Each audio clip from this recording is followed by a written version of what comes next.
pul topadiganda mashinamizni mana olib kelib qo'ydik. Xudo xolasa, bemalol kelib ko'rib olsanglar bo'ladi. Bu mashinamizni motoriga keladigan bo'lsa 2 litrli atmosferniy motor bo'ladi. Motori Toyota motor, yaponskiy motor bo'ladi. Yuk ko'tarishga keladigan bo'lsa 2 tonna 80, 3,5 3 tonnani bemalol olaveradi. Narxiga keladigan bo'lsa 275 million 520 ming so'm bo'ladi.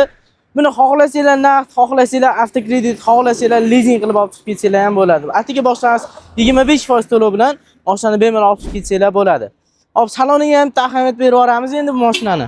Hop, bu mashinani saloniga keladigan bo'lsak, birinchi navbatda rullarni boshlaymiz. Rulimiz elektrousilitilli rul. O'ta yumshoq, juda ham mazza bo'lgan rul. Hop, mashinada magnitofon bor, konditsionerlari, pechkalari bor. Bemalol yozda issiqda, qish sovuqda maza qilib komfortni yursanglar bo'ladi. Sidinalari ham regirofiyasi bor, bemalol o'zingizga moslab olsanglar bo'ladi. Laboga o'xshab bunaqa tor narsalarga qotib qolmaysizlar, uzoq yo'lga charchamay maza qilib yurasizlar. Hop, endi buni eng asosiy joyi, buni furgonni bitta ko'rib chiqamiz sizlar bilan. Shunday eshiklarni ochsak, bizani mana 10 kubali kengina, juda qulay bo'lgan, baquvvat shu yukxonasi kutib turadi.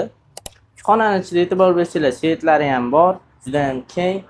Lekin mana shu joyda bitta ma'lumotni aytib o'tish ketish kerak sizlarga. Qaranglar. Bu izotermiz qilinmagan oddiy furgon. Sizlarga agar xolodilnik kerak bo'lsa, buni izotermiz qilib, keyin refrigerator qo'yiladi. Mana shu tomoniga ham e'tibor berib ketinglar.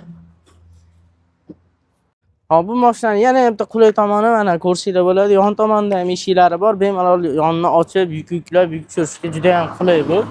Agar videomiz sizlarga foydali bo'lib turgan bo'lsa, albatta like bosib, obuna bo'lib qo'ysanglar, biz yana ham ko'proq shunaqa videolar chiqarishga harakat qilamiz. Xo'p, agar sizlarga mashina haqida yana ham to'liq ma'lumot kerak bo'lsa, mana pastdagi nomerlarga telefon qilib, bemalol ma'lumot olsanglar bo'ladi.